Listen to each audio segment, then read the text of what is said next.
জিয়ন Jungkook. আজকে অনেকদিন পর বাড়িতে আসলাম। বাসায় এসে কলিং বেল বাজানোর পর আসসালামু আলাইকুম। ওয়ালাইকুম আসসালাম। ব্যাগটা দেন। কে তুমি? ওর নাম তে। ও আচ্ছা, এখন ফ্রেশ হয়ে বস, পরে সব বলবো। আগে বলো তুমি, আর বাবা কেমন আছে? হ্যাঁ রে পাগল, সবাই ভালো আছে। তে, এক গ্লাস শরবত বানিয়ে নিয়ে আয় তো। আচ্ছা খালাম্মা। মা, এই মেয়েটা কে? ওর আপন বলতে ওর বাবা ছিল, কয়েকদিন আগে উনি মারা গেছেন। তারপর ওকে আমাদের বাসায় নিয়ে আসলাম। মা, তুমি যে কি করো? এইভাবে অপরিচিত মেয়েদের আনা ঠিক না। আরে পাগল, ওর বাসা তোর নানার বাড়ির পাশেই। বুঝলাম। জানিস, মেয়েটা অনেক লক্ষ্মী। মা, হয়েছে হয়েছে, বাদ দাও তো এবার। খাবার খেয়ে রুমে এসে ঘুম দিলাম। বিকালের দিকে দরজা বারবার কেউ নক করছে, তাই গিয়ে দরজাটা খুলে দেখলাম। ওই মাইয়া, কি হয়েছে? হ্যাঁ ভাইয়া, রুম মুছবো। দেখতে পাচ্ছিলে যে রুমটা খুলিনি, তারপরও বারবার নক করছিলে কেন? যাও এখান থেকে। ও মন খারাপ করে চলে গেল। আমি আবারও ঘুমের দেশে ভ্রমণ করলাম। সন্ধ্যাবেলা ঘুম থেকে উঠে মাকে খুঁজতে খুঁজতে ওর রুমে গিয়ে দেখলাম মেয়েটা কান্না করছে, চোখগুলো লাল হয়ে আছে। কান্না করছো কেন? না তো ভাইয়া। তাহলে চোখ নাক লাল হয়ে আছে কেন? চোখে পোকা পড়েছিল, তাই লাল হয়ে আছে চোখটা। তুমি কি আমাকে অবুঝ পেয়েছো? যা বলবে তাই আমি বিশ্বাস করব? সরি। না না ভাইয়া, আমি তো এমনিতেই মন খারাপ করে রেখেছি। আসলে আমার আব্বু আম্মুর কথা খুব মনে পড়ছিল। আমি মিথ্যা কথা শুনতে পছন্দ করি না। আসলে হয়েছে, এখন ফ্রেশ হয়ে পড়তে বসো। অনেকদিন পর বন্ধুদের পেয়ে আড্ডা দিয়ে 10টার দিকে বাড়িতে ফিরলাম। এত রাত করে আসলি কেন? মা, অনেকদিন পর বাড়িতে আসলাম, বন্ধুরা তো ছাড়তেই চাইছিল না। বুঝলাম, ফ্রেশ হয়ে খেতে আয়। খাওয়া দাওয়া শেষ করার পর বাবা, তে অনেকক্ষণ হয়েছে একটা অঙ্ক কিছুতে মেলাতে পারছে না, তুই যদি একটু হেল্প করতিস। ও কোথায় আছে? ওর রুমে। ওর রুমে গিয়ে দেখি রুমটা অনেক গোছানো, ঠিক ওর মতোই। ওর মতো কেন বলছি? ও দেখতে অনেক সুন্দর, যে কেউ দেখে ওর প্রেমে পড়তে পারে। ও যখন সন্ধ্যায় কান্না করছিল, তখন ওর চোখে কাজলগুলো লেপটে গিয়ে কেমন যেন এক অদ্ভুত সুন্দর লাগছিল। আমাকে আসতে দেখে ও বসা থেকে দাঁড়িয়ে বলল, ভাইয়া বসেন। আরে বসো বসো। না, আপনি বসেন। বলো, কোন অঙ্কটাতে সমস্যা হচ্ছে? এই যে ভাইয়া, এই অঙ্কটা। ওকে খুব সহজেই অঙ্কটা বুঝিয়ে দিলাম।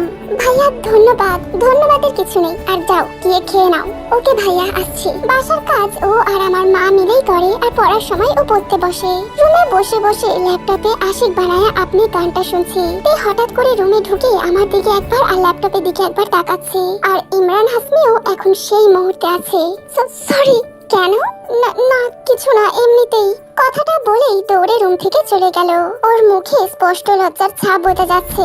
ওর অবস্থা দেখে এখন আমার হাসি পাচ্ছে। আসলে আমার রুমে কেউ প্রবেশ করে না, প্রবেশ করলে ও নক করে তারপরে প্রবেশ করে। সকালে উঠে ব্রাশ করে দেখি ও মাকে নাস্তা বানাতে হেল্প করছে। ওর সাথে চোখাচোখি হয়, হাসি দিয়ে আবারও নিচের দিকে চেয়ে রয়েছে।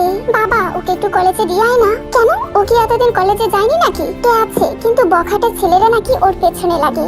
তাই বলছিলাম কি, ওকে যদি কলেজে প্রতিদিন দিয়ে আসতিস। আচ্ছা মা, বাইকটা বের করি।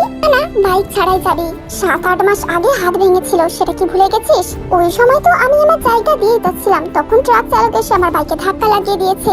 এত কথা আমি শুনতে চাই না, রিক্সা দিয়েই যাবি। তাহলে আমি পারবো না। আচ্ছা, বাইক নিয়েই যা, তবে খুব সাবধানে চালাবি বাবা। ওকে মা, তুমি আমার পৃথিবীর শ্রেষ্ঠ মা। হয়েছে, এখন আর পাম দেওয়া লাগবে না। পাম না তো মা? ঠিক আছে, এখন ওকে কলেজে দিয়ে আয়। ওকে, তুমি এসো, বাইকে ওঠো। কিভাবে উঠবো? বাংলা মুভি দেখো না? একটু একটু দেখি।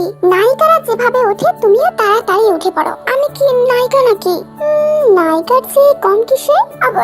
জাঙ্কুক ভাইয়া, এবার কিন্তু ভালো হবে না। আচ্ছা আচ্ছা, উঠে বসো। ওকে পেছনে নিয়ে প্রথমে একটু জোরে টান দিতেই ও 2 হাত দিয়ে আমার কোমরটা জড়িয়ে ধরেছে। ভাইয়া আস্তে চালান। আরে আস্তেই তো চালাচ্ছি, আরো আস্তে চালান। আমি থাকতেও এত ভয় কিসের? আপনি আছেন, তার জন্যই তো ভয় করছে।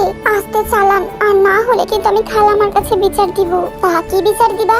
বলবো আপনি আমাকে নিয়ে এত জোরে জোরে বাইক চালাচ্ছেন। ও, তাহলে তো আমাকে মা কিছুই বলবে না। কিছু না বললে বলবো যে আপনি ওসব খারাপ খারাপ ভিডিও দেখেন। এই কি ভিডিও দেখেছি? ওই যে একজন আর একজনের সাথে ছি ছি কি করে, কি সব যেন করছিল। ছি। আরে পাগল, ওটা একটা রোমান্টিক গান।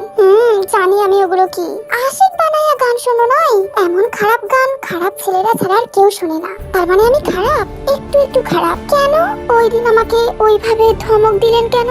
আসলে ওই দিন একটু ঘুমের মধ্যে ছিলাম, তাই জন্য। হ্যাঁ আমি জানি, আপনি আমাকে ইচ্ছা করেই ধমক দেন। ঠিক আছে, আমি আর ধমক দিব না। তোমার কলেজ এসে গেছি, নামো আমি কি কলেজ শেষে আসবো? আসলে তো ভালোই হয়। আমার ওই ছেলেগুলোকে দেখলে কেমন যেন ভয় করে। ওকে, এখন ক্লাসে গিয়ে ক্লাস করো। এই শুনেন, বলো। সাবধানে যাবেন কিন্তু, আর হ্যাঁ, আস্তে আস্তে গাড়ি চালাবেন। ওকে, বাই। বাসায় এসে শুয়ে থাকলাম। কিছুক্ষণ পর জাঙ্কুক। হ্যাঁ মা, বলো। এর কলেজ ছুটি হয় 2টার সময়। ও আচ্ছা, তাহলে কখন বের হতে হবে? না না, এখনই যেতে হবে। যেভাবে বলো যেন নিজের কোনো আত্মীয় হয় নাই হবে। মানে কিছু না, ওর কলেজে যা। শোন, সাবধানে যাবি। তোরা আসলে তারপর খেতে বসবো। ওর কলেজে গিয়ে দেখি ছুটি হয়ে গেছে। ও কোথায় যে গেল? কিছুক্ষণ খোঁজাখুঁজি করার পর কলেজ ক্যাম্পাসে গিয়ে দেখি বারান্দাতে বসে আছে। ও আমাকে দেখার সাথে সাথেই বাচ্চা মানুষদের মতো নাক মুখ ফুলিয়ে অন্যদিকে তাকিয়ে আছে। ওই আসো। না, আমি একা যেতে পারি। কথাটা বলার সাথে সাথেই হাঁটা শুরু করে দিয়েছে। আরে বাইকে ওঠো। না, উঠতে বললাম তো। আবারও ধমক দিয়ে কথা বললেন।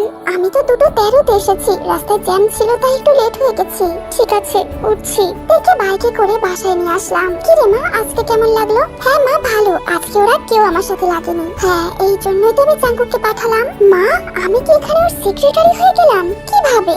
ওই যে ছেলেরা যেন ডিস্টার্ব না করে তার জন্য আমাকে পাঠিয়েছো। একদম বেশি বুঝবি না বলে দিলাম। যা, গোসল করে আয়। রুমে এসে কিছুক্ষণ রেস্ট নিয়ে গোসল করে হেডফোন দিয়ে হাই ভলিউমে গান শুনছি। হঠাৎ একটা আপেলের টুকরো আমার উপরে এসে পড়লো। তখনই মুখ ফিরিয়ে দেখি ও হাসছে। সরি। কেন? আপনাকে মনে হয় 10-12-এরও বেশি ডাক দিয়েছি, তাও শুনতে পাননি। তাই আপেলের টুকরো দিয়ে ঢিল মেরেছি। তাহলে রুমে ঢুকে কেন ডাক দিলে না? এখনো দরজার কাছে দাঁড়িয়ে আছো? আপনিই তো আমাকে বলেছেন অনুমতি ছাড়া কারোর রুমে না প্রবেশ করতে। ও, তাই বলে আপেলের টুকরো দিয়ে ঢিল দিয়েছো? উফ, বেশি হাসলে কিন্তু দাঁতটা ভেঙে ফেলবো। আর তাড়াতাড়ি আসেন, মা অপেক্ষা করছে আপনার জন্য। খেয়ে দিয়ে রুমে এসে ওকে নিয়ে ভাবনা চিন্তা করতে লাগলাম। ওর যে আমরা ছাড়া আর কেউই নেই, কিন্তু তাও কিভাবে হাসি মুখে যে থাকে।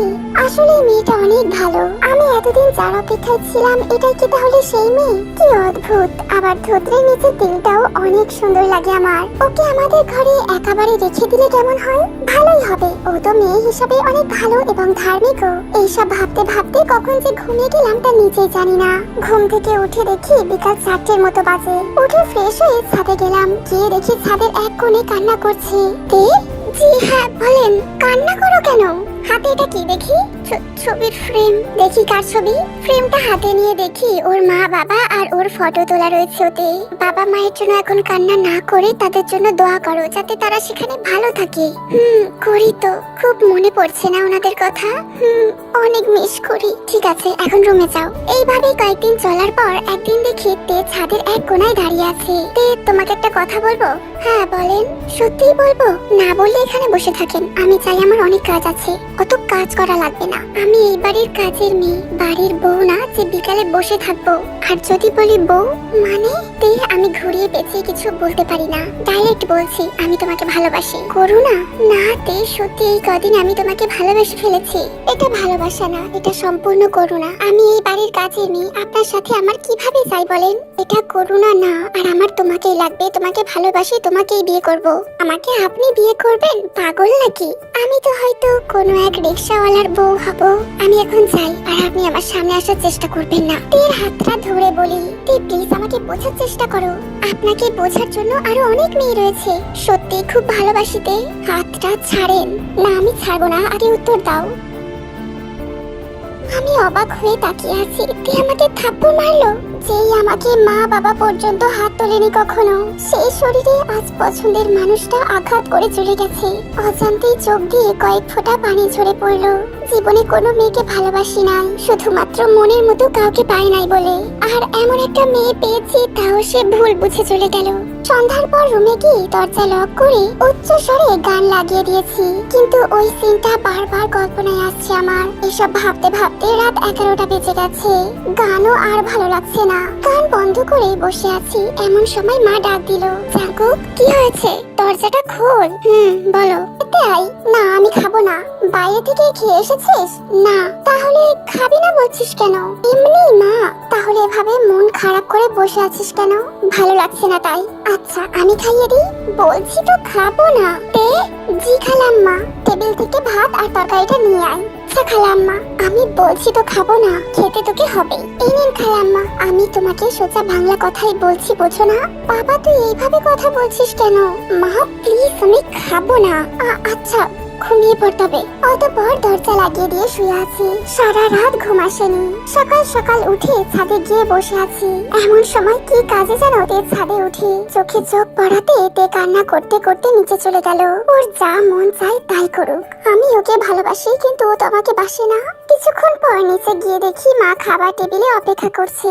তখন আমি আমার রুমে প্রবেশ করে বসে আছি। জাঙ্কুক বাবা, তোর কি হয়েছে? আমার কিছু হয়নি। আমরা তোকে কিছু বলেছি? আমি কি বলেছি? নে খেয়ে নে না। আমি খাবো না। আমি আর তোর বাবা মরলে কি খুশি হবে? কি সব বাজে বাজে বলছো? তোর বাবা আজকে আসছে। কেন? কি যেন একটা অনুষ্ঠান করবে তাই জন্য। নে এখন খেয়ে নে, নইলে কিন্তু আমিও খাবো না। আচ্ছা খাইয়ে দাও। এই তো আমার লক্ষ্মী ছেলে। খাওয়া দাওয়া করে বন্ধুদের সাথে আড্ডা দিতে গেলাম। বাসায় এসে দেখি বাবা এসে গেছে। বাবা কেমন আছো? হ্যাঁ ভালো, তুই কেমন আছিস? আমিও ভালো আছি বাবা। কাল আত্মীয় স্বজনরা আসবে। হ্যাঁ মা বলছিল কাল কি একটা অনুষ্ঠান। একটা অনুষ্ঠান আছে। অনুষ্ঠানের দিনে দেখি প্রায় সব আত্মীয়রাই এসেছে। অনুষ্ঠানের সময় আমি প্রায় সময়টাই ছাদে গিয়ে বসেছিলাম। কিছুক্ষণ পর রুমে যাচ্ছি, ঠিক তখনই তের সামনে পড়লো আমার। তার চোখ দেখে মনে হচ্ছে অনেক কান্না করেছে মেয়েটা। সেদিন রাতটাও কাটে আমার ভাবনার মধ্য থেকে। আর সারা রাতে একটা চিঠি লিখেছি। চিঠিটা ঠিক এইরকম ছিল। প্রিয় তেইহুং, হঠাৎ চলার পথে এক একটা মুখ একেবারে বুকের মধ্যে গেঁথে যায়। এই মুখ হাজার মানুষের ভিড়েও চোখে পড়ে। সব থেকে বড় কথা হলো আমি তোমাকে আবিষ্কার করেছি একটু একটু করে।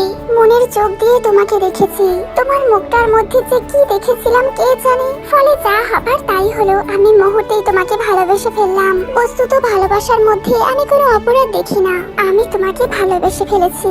এখন যদি পৃথিবীর সবচেয়ে রূপসী কন্যা এসে আই লাভ ইউ বলে, তাও তার দেখে আমার চোখ যাবে না। বোকার মতো অনেক কিছু লিখে ফেললাম। এত কিছু লেখার অধিকার হয়তো আমার নেই। তারপরও নিজেকে বাঁচানোর জন্য লিখতেই হলো। কথাটা যদি আরো ছোট করে বলতে হয় তাহলে বলবো, আমি তোমাকে ছাড়া বাঁচবো না। এটি তোমার ওপর অধিকার না পাওয়া অপদার্থ। সকালে উঠে প্রথমে কুত্তিটাকে দেখেছি।